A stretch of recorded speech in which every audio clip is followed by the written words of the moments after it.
waxay ku dhawaaqday shir dib u heshiisiin ah oo lagu heshiisiinayo dadyowga ku nool ee u dhashay gobolada Koonfur Galbeed hase ahaatee shirkaas waxaa furay ra'iisul wasaaraha Soomaaliya ayaa ergooyinkii u furay dabadeedna waxa ka soo yeerayo cabasho aan loo adkeysan karin dadweynaha oo ay leeyihiin shirka waa wanaagsan yahay balse waxa lagu casuumay dad aan gobolka deganeyn ee dadkii mudnaa malaaqyadii iyo raggii xeerbeeytiga ah ee dhaqi jiray dadka ee gobolka xaadir ku ah ayaan lagu casuumin isla usbuucaas waxaa shir dib u heshiisiina laga furay magaalada Kismaayo dawlad goboleedka Jubbo oo uu furay madaxweynaha Jamhuuriyadda Federaalka Soomaaliyeed oo asagu furay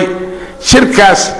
hase ahaatee markuu shirkii furay dadkii la rabay dib u heshiisiinta in lagu heshiisiyo intii ugu muhiimsanayd shirka waa ay ka maqnaayeen ee waxa ka soo qayb galay dad ka yimiday Nairobi iyo meelo kale oo fog sidaa darteed dadku waxay